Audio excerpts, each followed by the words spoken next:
so we've discussed meaning and how we can share it. And and I suggest dialogue is a way. Now, the word dialogue, it's interesting to go into the derivations, is the Greek root dia and logos. Logos means the word, or else I would say the meaning here. And dia means through it. It conveys the notion of flow between us rather than an exchange back and forth. See, the word discussion also is the same root as percussion and concussion. It really means to break things up, to analyze things from many points of view. And it also suggests some sort of game like ping pong, where we're sort of going back and forth and trying to win, right? We may adopt part of the views of the other person in order to win, but we want to convince and persuade, right? Now, in the dialogue, that's not the purpose, you see. Now, it has a different sort of flavor. And you see, I remember reading a long time ago of an anthropologist who visited some North American Indian tribe and hunter-gatherers, a small group, and they would meet fairly regularly in a circle and talk, apparently with no agenda, no purpose, and making no decisions or conclusions, and it would just sort of end. And apparently they all knew what to do then, you see. The suggestion is they were sharing meaning, you see. And that simple society was obviously easy to do. In our society, it would be much harder. Now,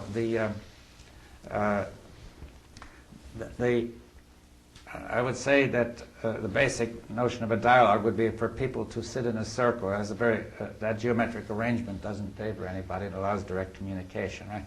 Unfortunately, we can't do that here because there are too many people, but you may have noticed that those who are in the back will have a hard time communicating with those who are in front. Now,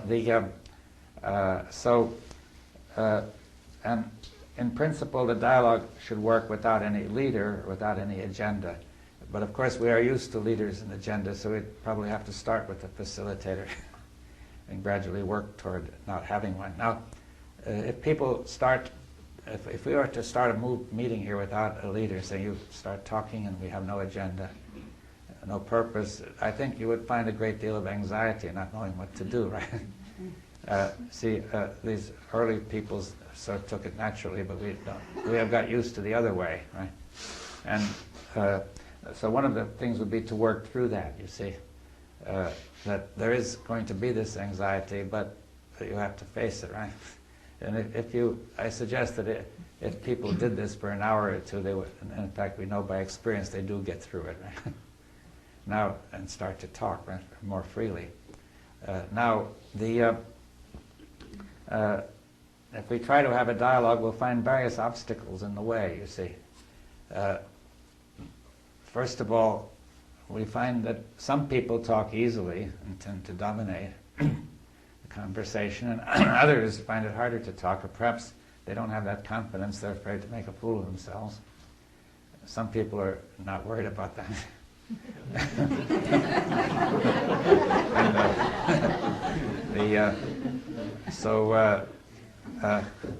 And that creates a lot of frustration, you see, and all around. And this also tends to impede the dialogue. People stop. You see, people tend to ask when they get together, why are we together? There are two reasons of why a lot of people would get together. One would be for entertainment and pleasure, and the other would be to do something useful, right? Now, in this dialogue, we're not going to be always entertaining, nor is it doing anything visibly useful, right? So you would tend to drop it, you see, as soon as it got difficult. But I'm going to suggest that it's very important to go on with it, right? Now, see, to stay with it through the frustration. See, when you think something is important, you will do that, right? You see, nobody would climb Mount Everest unless for some reason he thought it was important. It's very frustrating and not always entertaining. And the same is true if you have to make money or do all sorts of things. You see, if you say they're necessary, then you do them, right? See, I'm suggesting there's a reason for dialogue, right? We really need it, right? Now,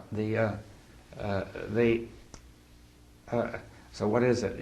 Now, see, this reason should be strong enough to get us through all that sort of frustration of some people dominating, some people not, finding it hard to talk and all that, and anxiety and all, right? I'm saying we have to share meaning. You see, we can say a society, as I said, is a link of relationships among people and institutions so we can live together. But it only works with if we have a culture, which means we share meaning and purpose and value, right?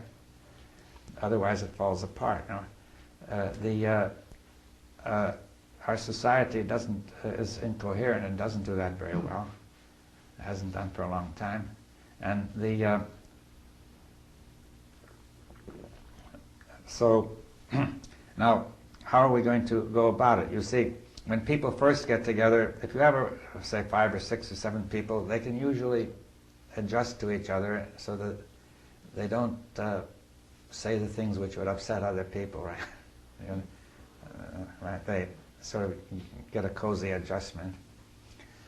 Or if there is a confrontation, it seems, with 1 or 2 people, it seems very hard to stop it, right? It gets stuck, you see. Now, if you raise the number to about 20, then something different begins to happen. Because from 20 to 40 is about as many as you can conveniently do in a circle. And we may put 2 circles concentrically. Now, there you begin to get what I call a microculture. You see, you have enough people coming in from different subcultures so that they're a kind of microcosm of the whole culture. Right? And therefore, some of the question of culture begins to come in, the shared meaning, right? Which is crucial because the collectively shared meaning is very powerful. It's more powerful. The collective thought is more powerful than the individual thought. In fact, the individual thought is mostly the result of collective thought anyway, interaction. And the language is entirely collective, and most of the thoughts in it are. Now, everybody does his own thing to those thoughts, but very few change them very much. Now, they make a contribution. Now, so we have the collective thought, and we're going to be... Dialogue is a way of exploring thought collectively, while we've been discussing ways of exploring it individually. The two really go together, right? We've got to do both sides. Now, in this dialogue, there are various... one of the things that will come up, the basic thing, is that we have different assumptions, right? As we have different backgrounds, as you were saying, therefore different assumptions. That's the same thing, right? People in one culture assume one thing, people in another one another. That's an extreme. But inside any culture, there are also very differences among the individuals and differences of subcultures in any country and so on. And therefore, we don't have the same assumptions, and that will interfere with communication, right? Because these assumptions are tacitly affecting the whole meaning of what we're doing, right? Now,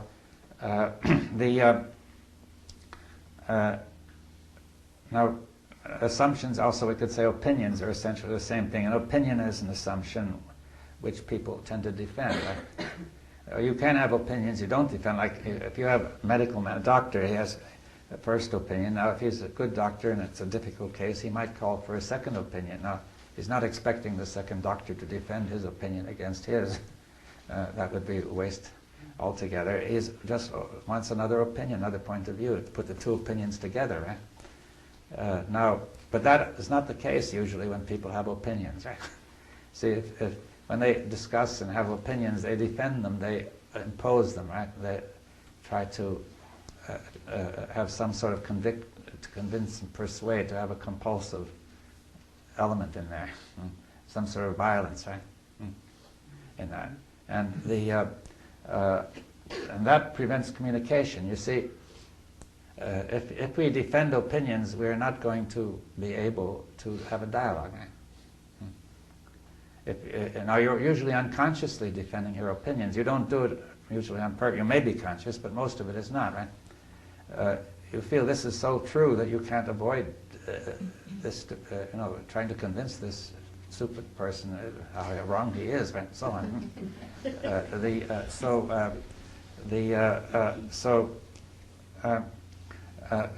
Those opinions are often experienced as truths, right?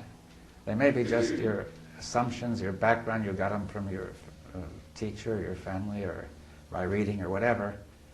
But for one reason or another, you're identified with them and you're defending them, right? Now, this is the common state of affairs in our society, right? It means that any group of that size is not likely to get very far if they just suddenly start to try to have a dialogue. And you see, people talk about dialogues, but not the sense I'm using the word. You see, in the UN, they've had what are called dialogues, but they're not really discussing their fundamental assumptions. They're trading off minor points like how many. You can negotiate on some minor points like whether we have more or less nuclear weapons, but the whole difference of two social systems is not being seriously discussed, right? That's the cause of the trouble, you see. It's sort of taken for granted that you can't talk about that, right? That nothing will ever change that. Now, and therefore the discussion is not serious, you see, not deeply serious, right? See, a great deal of it is what we call discussion is not really deeply serious in the sense that there are all sorts of things that are non-negotiable and not touchable, and you don't really want to talk about them.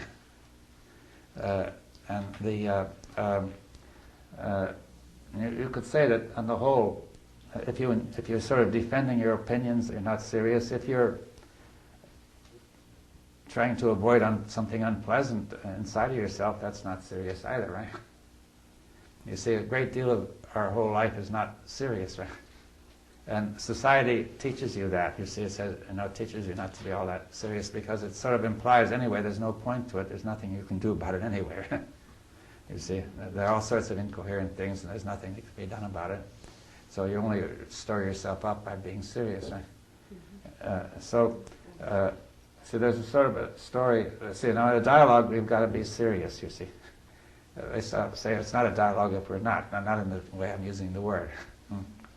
There's a story about Freud that he had a cancer of the mouth, and somebody came up to him and wanted to talk to him about some point in psychology, but he said, perhaps I'd better not to talk to you because, you've got this cancer which is very serious. You may not want to talk about this. So his answer was, say, this cancer may be fatal, but it's not serious. We better. It's just about a lot of cells growing. You see and I think a great deal of what goes on in our society could be described that way. You see that it may well be fatal, but it's not serious. Now, the point about a dialogue is that we're would be serious in the sense that we really want to get at these assumptions. We want to be able to communicate, right? Even if we have to go through some things that may be a bit unpleasant and so on.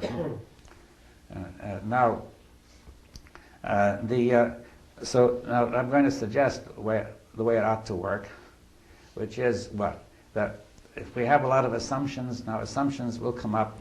If you hear somebody else who has an assumption that seems outrageous to you, the natural response would be to, perhaps get angry or get excited. See, suppose you could suspend the activity, right, as we talked about suspending, and the individual, which means it's sort of there in front of you. You're not suppressing it, you're not carrying it out, you're not believing it or disbelieving it, but simply seeing the meaning of your assumption, the other person. You may have not even known you had an assumption. It was just because he came up with the opposite one that you find out you've got it, right? You see, and and then there may be other assumptions in there.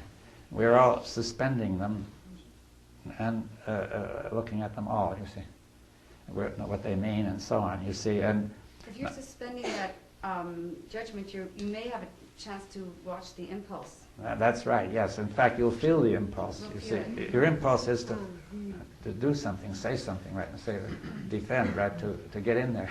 Yeah. Or else you may get another impulse that holds you back saying, I mustn't do it, I'll make a fool of myself. Right? Yeah. You know that impulse too, right? So there's a whole bunch of impulses going on. And so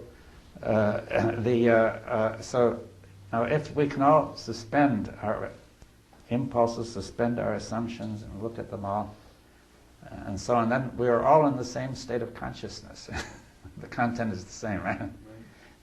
And therefore we have, although established the thing which everybody wants, say a common consciousness. It's not very pleasant, but we've got it, right? You see, See, people think of a state of common consciousness as a state of shared bliss, right? That may come, I don't know, but but the road to it is through this. I'm saying, you see that we have to share the consciousness that we've got, right? So we can't just impose another one, you see. Now, therefore, we have a common consciousness, and it shows, you see, not only in what people say, but in the stance of their bodies and so on. Everybody can see outwardly and inwardly what's going on. It's very similar, right? In spite of, everybody is very much the same, similar, because everybody's got different opinions. Everybody is similar in having a different opinion, right? Which is in conflict with another one. And now in that situation, some people may not be strongly attached to the opinions, and they can come in and diffuse the issue, you see, so it doesn't get too confrontational, you know, polarized, right? And now if people can stay with that and look at it, then a change can take place. You see, a common perception can take place, which is stronger because many people are involved, right? Because it's being reinforced both collectively and socially and individually, right? And because we're all so built that we tend to regard what everybody agrees on as true anyway. It builds up. You see, the collective often is troublesome because the group may act like a conscience or something people are afraid to oppose it. But this group we're aiming not at that group, you see, that condemns and judges and so on. You see, we're saying we all realize that that's going to get in the way, right? So we're saying this group is not aiming at any purpose. It's not going to judge or condemn. It's simply going to look at these opinions and assumptions and let them surface. And and I think that there will be a change. You see that there's a great deal of violence in these opinions, right, which you're defending. See, they're not merely opinions. They're not merely assumptions. They're assumptions with which you're identified, which you're therefore defending, because as if you're defending yourself, right? So, see, in other words, the natural self-defensive impulse, which we got in the jungle, has been transferred from the jungle animals to these opinions, right? In other words, we say there are some dangerous opinions out there, just like there might be dangerous tigers, right? And there are some very precious animals inside that have to be defended, right? So, therefore, an impulse which makes sense there has been transferred here. We get to be aware of that, right? And now, I think that in that situation there is a change. In fact, we can do this individually too. You see, we'll discuss that in the afternoon. You see, facing this sort of thing can be done both collectively and individually. Right? In fact, we ought to do both, right? Now, but something new comes in when you face it collectively, which is the whole cultural conditioning, right? You see, individually it's very hard to be aware of it. You're surrounded by all the people of a very similar culture, and you therefore share these assumptions, and you don't know you've got them, right? But in a group of about 20 to 40, you're bound to have people with different assumptions and things they don't share. So the point is, we are facing the fact that we don't share our background, you see, entirely. We share a great deal, but it's enough to disagree on one point to blow it all up, right? The more we share, the quicker it'll blow up when there's one point that doesn't agree, right? So, and now, what you will find, I'm going to say, here's what might happen, that this whole thing collapses and suddenly the feeling changes to one of fellowship and friendship, you see, namely participation, sharing. Because the fact is that when you're sharing all these opinions, we are all participating in the same thing, right? We are partaking of the common consciousness and we are taking part in it, right? And so you get that feeling we are participating, right? See, people can participate in hate too. You see, it's a very powerful bond. I mean, I remember many years ago I visited some people who had fled Nazi Germany. You see, had been anti-Nazi fighters, and they were living in Ireland, and they found it very tame and dull. You know, they said, you know, when we had the Nazis there, we really felt alive. You know, we hated each other. So, not that they wanted them back, but the thing is that this hate is a common bond which is very powerful. Now, if people could stay with this powerful violence or hate or whatever it is all the way to the end, then it sort of collapses because it hasn't, ultimately you see we're all the same, right? And therefore you have this participation and fellowship, and you can become friends, right? People who have gone through that could become good friends, right? And therefore they can really let the whole thing goes differently. They become more open to each other, trusting, and they've gone through that. You see, the thing that they're afraid of, they've already gone through, right? You see, so the intelligence can then work. You see, as long as we have this defensive attitude and blocking and holding assumptions and sticking to them and saying, I've got to be right, and so on, then intelligence is very limited. You see, because intelligence requires you don't stick to an assumption. You see, there's no reason to stick to an assumption if there's evidence that it's not right. So you have to, an assumption, proper structure is it's open to evidence that it may not be right. Or an opinion. Now, that doesn't mean we're going to impose the opinions of the group. You see, that everybody may have a different opinion or not. It's not that important. It isn't even necessary that everybody be convinced to have the same view, right? As long this sharing of mind of consciousness is more important than the opinions, right? And in fact, usually you'll see these opinions are limited anyway, and perhaps you will find that the answer is not in the opinions anyway. You see, somewhere else. You see that the truth does not emerge from those opinions, but it must emerge from something else, you know, a more free movement of this tacit mind. See, what happens is now that the tacit mind, we talked about before, can be shared, right? It's shared not only in words, it's shared in body language. It's shared in ways that are very subtle, right? And therefore people can think together. You see, when you hold opinions, you cannot think together, right? With somebody, you see, but thinking together means A says something and B can pick it up and carry it along just as if it were his own thought. C does it, D, and so on. So that is clearly this kind of mind needed to deal with social problems, right? You see, if our legislatures could think together, they would be able to make an intelligent response to whatever's going on. Well, would it be appropriate here to say that what you're suggesting is considerably more difficult than climbing Mount Everest? Yes, but I think, I do not see any way for the human race to be viable in the long run if we can't do it. You see, I mean, we may last 100 years, 200, 500, I don't know, but it's not viable with high technology. If we could manage to return to something like the Stone Age, we might go on all right. Provided that 99% of us agree to leave the field, so the remaining 1% can live in Stone Age technology. As difficult as it may sound, I think dialogue does occur occasionally. Quite a few of us have taken part in discussions which occasionally became dialogues. I think one can, after a certain while, distinguish certain phases of gatherings of this sort. One phase is, the first one is when we come together, we all very polite and feel at each other and see who says what, who thinks what. The second phase is, if you keep long enough, is that there will be some people who expose their notions and ideas relatively strongly.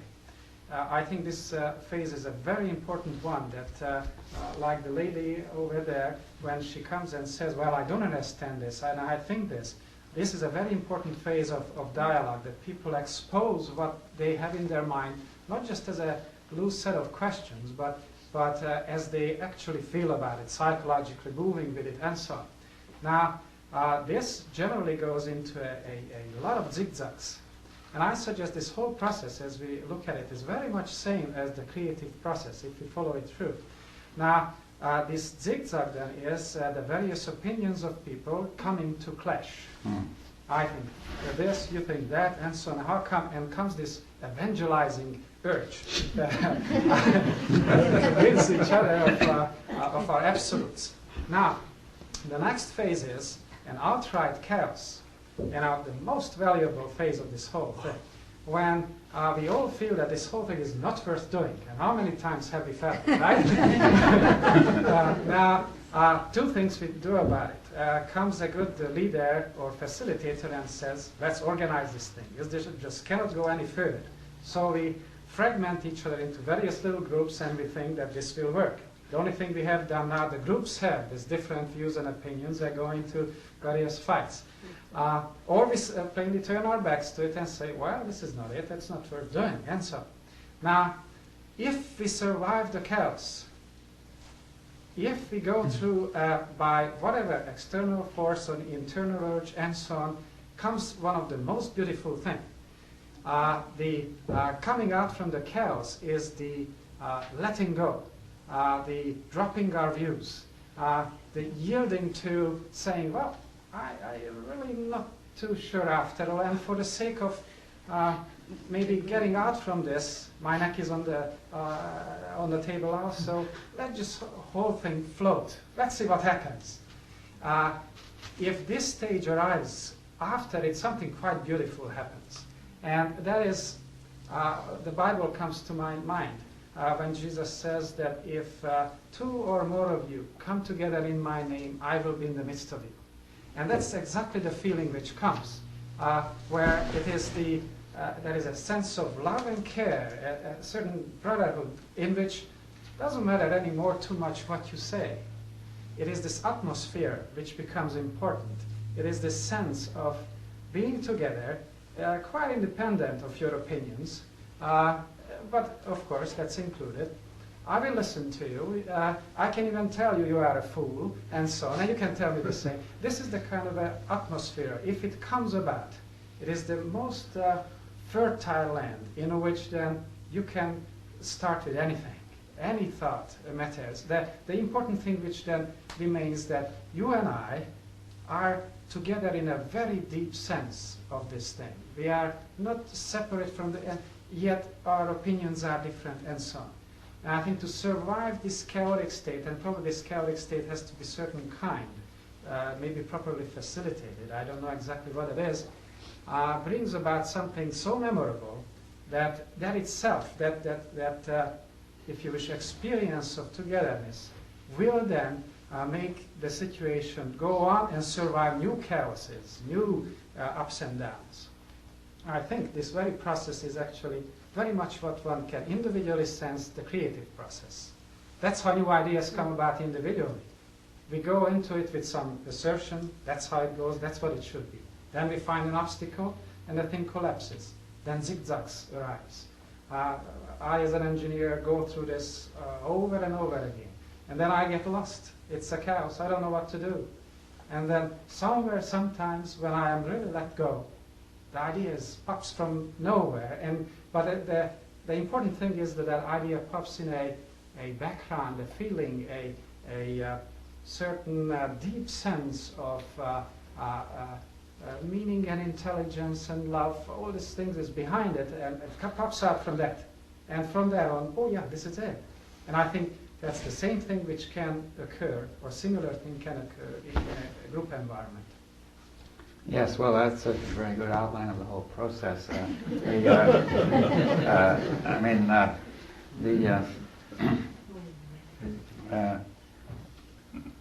I would only add that that I think that they knew that what it amounts to is getting free of the domination of this abstract verbal process and allowing the tacit process to take over. But the tacit process is common; it is shared. Right?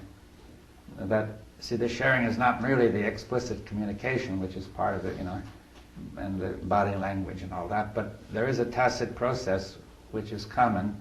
And I think the whole human race knew this for 1 million years, and then with 5,000 years of civilization, we have lost it because it got too big to carry out. And now, but we have to get started again, you see, because it's become urgent that we have to communicate.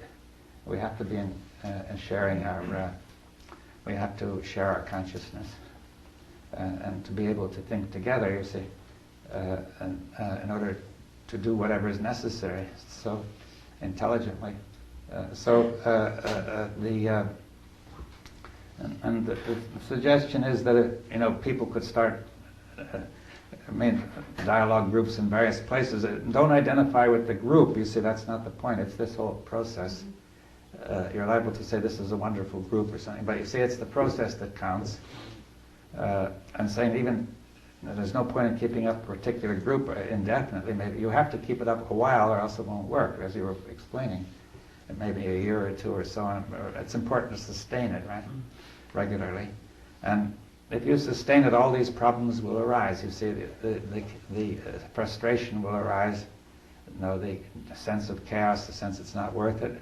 And also, if you understand that you have to stick with it nevertheless, which is the same as Mount Everest or whatever, then something new will come, you see.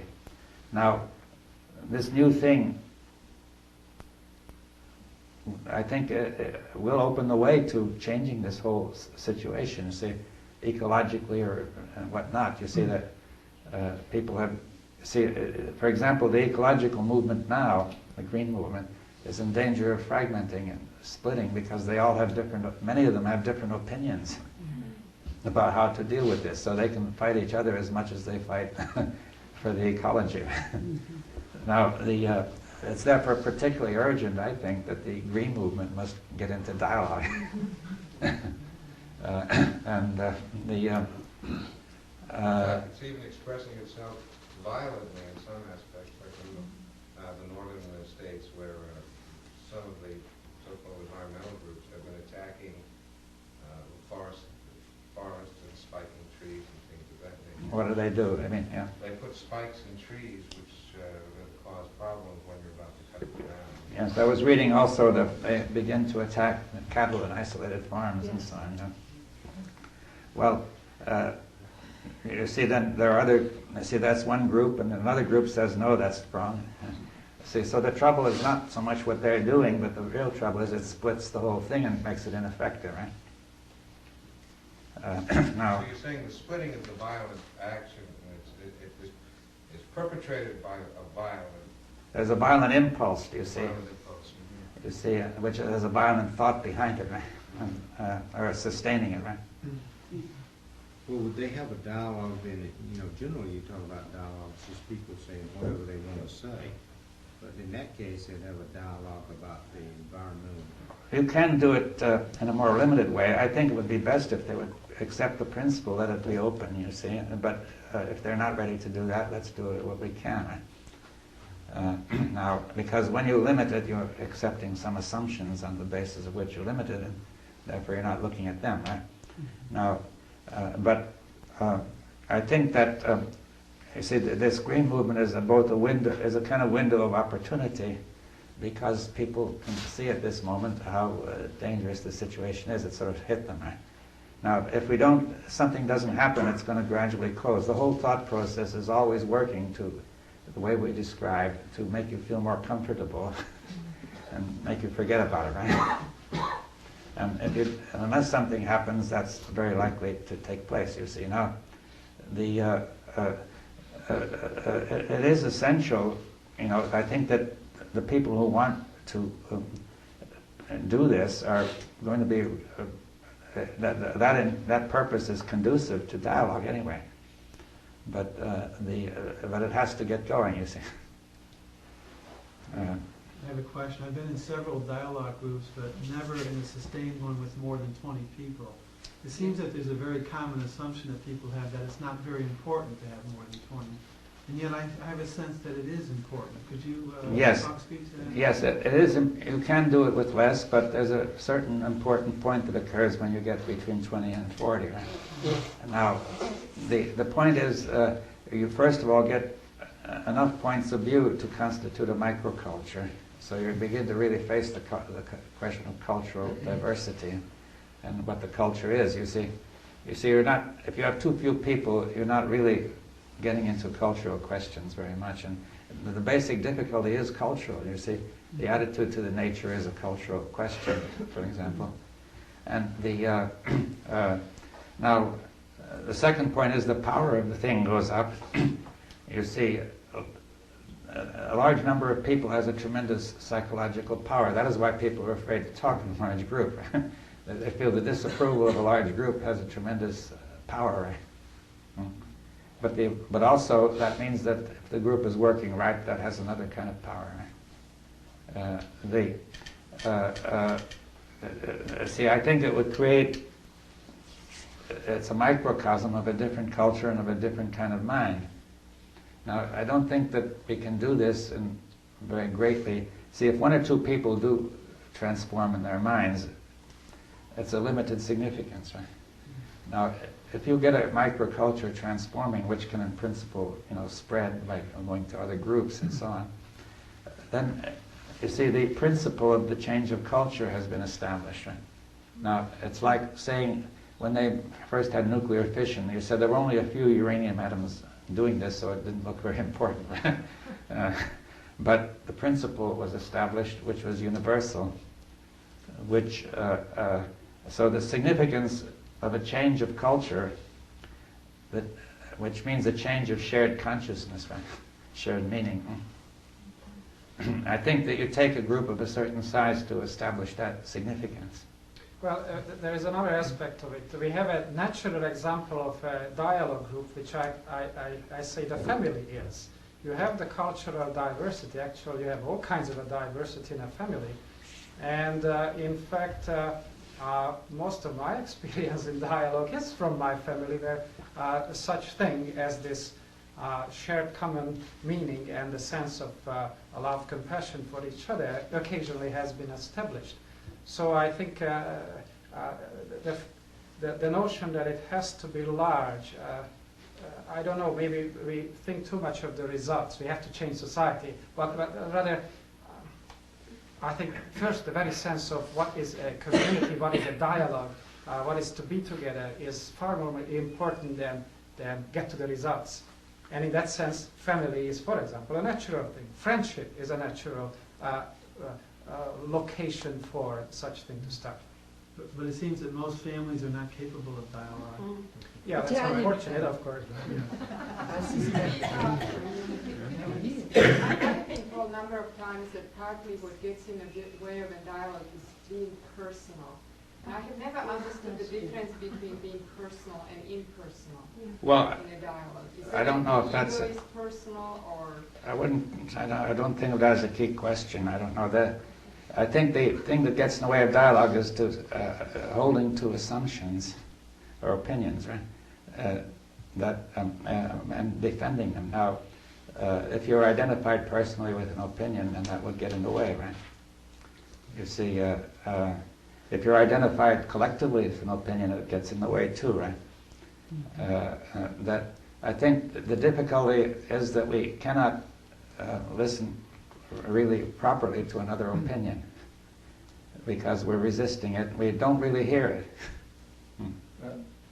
An aspect of that, I think, is that we engage in an activity like this, but this personal opinion that I have is much more important than this activity. And I haven't understood, and I don't know how I do come to understand that this activity that I engage in is far more important than my personal opinion. That's true. I mean, not only my personal, but I might be identified with a large group like my country or my family or various groups which have their own opinion, which have their own views, right? And I would feel impelled to defend that, right? Saying I represent this group, right? I must defend, right? So, therefore, I'm saying that any identification of your opinion with anything doesn't make sense, right? And this other thing is far more important, as you say, right? That many people will identify opinions with their personality, but it's not really that. You see, like there was an example of we had a kind of a beginning of a dialogue in Israel where we were talking about various things, and somebody said, just in passing, that the trouble is that Zionism is interfering with the relationships of Jews and Arabs. He said it very quietly. And then suddenly somebody else got up with his eyes popping out. He said, but without Zionism the country would go to pieces. Now, it was not his personal opinion only, right? It was, he felt identified with that whole body of opinion, right? And because it was such a big body, he defended it even more, right? So I think that the question is the defense of opinion, and this requires, the other point is that if we're going to have a dialogue, there's no place in the dialogue for the principle of authority and hierarchy, you see. That may be necessary to run a society, you see, we have to set up all that to run things, but we need a place where there's no authority, no hierarchy, where there's no special purpose, like sort of an empty place, and where we can let anything be discussed. Let's see what you're suggesting. Right. Is a group of people come together, Yeah. essentially without motive, and engage in a task which is tremendously difficult, and give up their opinions, when really all they're mostly concerned about is their personal problems. They can't get along with their wife or whatever. Yeah. And so why would we come to feel this tremendous necessity? Well, yes, you pointed to the difficulty of sustaining a dialogue, right? You see, what you say is quite true. It's not all that easy in our society to sustain a dialogue. Now, but still, let's think about it and say, it does seem to be necessary to have this dialogue, whether we have it in the family if we can, we could have it with our friends if we can, but I think there's an important advantage in a larger group. And we've got to have this process of dialogue, or else the whole thing is going to go to pieces. Like I said, without the glue or the cement, it all goes to pieces. You see, unless we share meaning, it'll become chaos, as it is becoming, right? You see, throughout the whole world we have this vast set of things going on, and everybody defends his opinion, and nobody can really be serious, right? And it would seem that the impulse to dialogue is there. There are a few people in this room who keep coming back, despite the fact that there may be an element of frustration involved in trying to institute this. It feels very real. It's not. Is the problem that we have difficulty engaging in something that is purposelessness? Well, that's part of our prejudices of one of the assumptions of society is we've got to have a purpose to get together, right? It's sort of a tacit assumption. If there was a purpose, it would not be a dialogue. Yeah. Now, I'm saying if you insist on that, we'll perhaps do it that way, but it's better, the less purpose you define, the better, right? And we have, like you were saying, most of our motivations are quite self-motivated, so if I could come here and get something, that would be, I'd travel thousands of miles, but to come here to get nothing, people would think I was... No, but you are getting something is happening. I'm Well, suggesting... not that something isn't happening, but that I can't, it is that there's not a tangible... Yeah, but that's what I'm trying to say, that the subtle is the real. The subtle is the ground of everything, and the thing you can put your hand on is not all that important, you see. But we are totally unaware of that. I'm saying we have to turn upside down the values of our society. You see, that's where the trouble is. We are returning to a set of values closer to the one in which the human race evolved for 1 million years. It's probably built into us that those are more natural values. When you talk about the hunter-gatherer societies that used to come together in groups of 20 or 40, that evidently probably wasn't the purpose other than the coming Just go to live together. 20 is the smallest group that's viable, and 40 is about the largest that'll work, I think. You know, I wonder whether there isn't a purpose, but it's in a tacit place. See, what we look for is a purpose in the intellect or verbal, or something tangible, but there may be, just for the sake of expressing it, there may be actually a purpose for this planet to continue or whatever, Oh, yeah, on a yeah. much larger scale. And in fact, if we come here with a motive for the me, and we move in the intangible, it may in fact come back to the me, but not in the area that I would think it would, not from where I would imagine it in my content, but it may actually improve me anyway, Yeah. but not the self. the Well, it life. won't be the kind of improvement that our society recognizes, Yeah. acknowledges. Right, right. You see, it's an entirely cultural, social question. Our society and our culture have certain values as to what it's worth doing, the kind of thing we ought to do, and so on, which we hardly even state, we know so well. And this goes against it all, you see. Now, I'm saying, why should you go against it all? Because it's necessary. If you, for some reason which, is deeper, in a sense, if you want in the sense if it's of value to you that the human race should survive in a good life and so on and fulfill its creative capabilities, then this, I say, is necessary. That's the proposal. If the human race is not viable, if we don't learn how to do this, there doesn't seem to be any good reason to give it up. Give up what? To give up dialogue. You're suggesting that Yeah. the survival of the species depends on our ability to do this, to some extent. Yeah. Or our inability to do this is threatening our survival. And also, if we do survive, it's going to be pretty miserable, you see. We don't want to be miserable, right?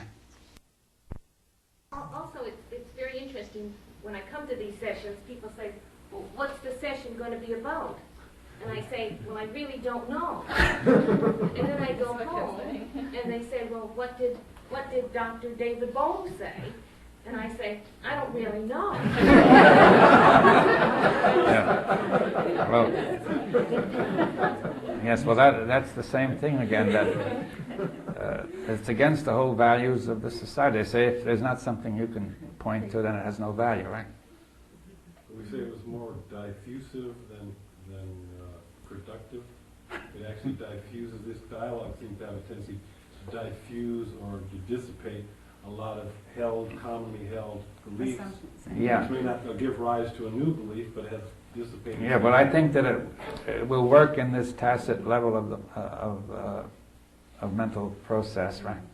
That where everything takes place anyway, right? Sometimes it seems like a really strongly held opinion is held. It may be true. It's just that the person is holding it so strongly because they don't really understand why it's so true or what's so true about it. But then if the energy is taken down, they could get a better vision of what's so true about their opinion and can communicate it without all that heat and passion. Yeah, well, I don't know whether I know it, but then you have to listen to what the other person says that it may not be true. Right, and then allow that to. To where you have to listen. Yeah. I think we'll have one or two more questions, and we must close. Right? Yeah. I wonder. I've been hearing this phrase, the tacit ground, or the tacit basis for which all things are functioning anyway. And earlier you were talking about getting in touch with the concrete activity of thinking. I'm wondering, what is the proper relationship of thought to this tacit ground? What is going on? Well, the thought is emerging from the tacit ground, just as the bicycle riding emerges, right? See, that any change in thought will come from the tacit ground. So if we are communicating at the tacit ground, then maybe thought is changing.